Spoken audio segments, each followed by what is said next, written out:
Hi friends, please subscribe to Amravati Media and press the bell icon for more latest updates.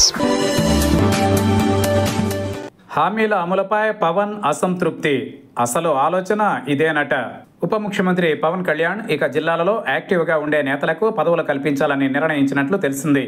కేవలం ఒక జిల్లాకు మాత్రమే జనసేన పరిమితమైందన్న ముద్రను చెరిపివేసుకునేందుకు ఆయన సిద్ధమయ్యారని తెలిసింది. గత కొద్ది రోజులుగా పదవులు పంపిణీలో ఎక్కువగా తూర్పుగోదావరి జిల్లా నేతలకే ఎక్కువ పదవులు దక్కాయన్న విమర్శలు రావడంతో ఆయన ఈసారి భర్తీ అయ్యే పదవుల విషయంలో ఇటు రాయలసీమతో పాటు అటు కోస్తాంధ్రలోని కొన్ని ముఖ్యమైన ప్రాంతాలలో యాక్టివ్గా ఉండే నేతలకు అవకాశం కల్పించాలని నిర్ణయించారు.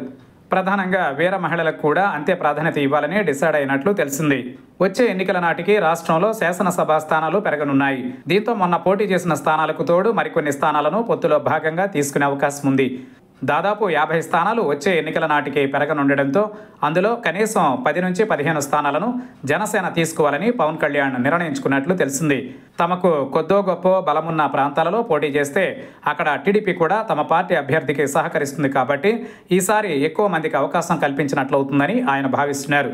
అందుకే ఆయన ఎక్కువగా ఉత్తరాంధ్రతో పాటు రాయలసీమపై కూడా దృష్టి పెట్టినట్లు తెలిసింది. మొన్నటి ఎన్నికలలో రాయలసీమలో తిరుపతి, రైల్వే కోడూరు నియోజకవర్గంలో మాత్రమే పోటీ చేసి విజయం సాధించారు. ఈసారి కడప జిల్లాలోనూ పోటీ చేసి గెలవాలని భావిస్తున్నారు. అలాగే అనంతపురం జిల్లాలో కూడా పట్టు పెంచుకోవాలని యోచిస్తున్నారు. ఇక ఎటు చిత్తూరు జిల్లాలో పోటీ చేయడం గ్యారంటీ. బలిజ సామాజిక వర్గం ఎక్కువగా ఉన్న ప్రాంతాలలో పోటీ చేయాలన్నది ఆయన ఆలోచనగా ఉందని తెలిసింది. ఇదే సమయంలో ఉత్తరాంధ్రలో కూడా గత ఎన్నికలలో కేవలం కొన్ని స్థానాలలో పోటీ చేసిన పవన్ కళ్యాణ్ ఈసారి అత్యధిక స్థానాలను గెలుచుకుని ఆ ప్రాంతంపై గ్రిప్పును పెంచుకోవడం కోసం ప్రయత్నిస్తున్నారట. అందుకోసమే అక్కడ నాయకత్వాన్ని బలోపేతం చేసేందుకు ప్రయత్నిస్తున్నారు. పవన్ కళ్యాణ్ అధికారంలోకి రాకముందే యాక్టివ్గా ఉన్నారు.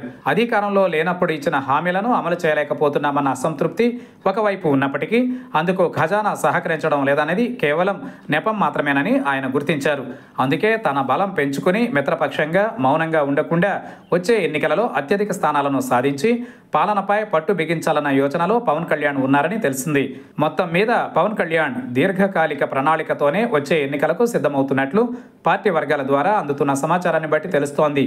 రాష్ట్ర వ్యాప్తంగా త్వరలో పర్యటించి పార్టీని బలోపేతం చేయడంపై పవన్ దృష్టి పెట్టారట.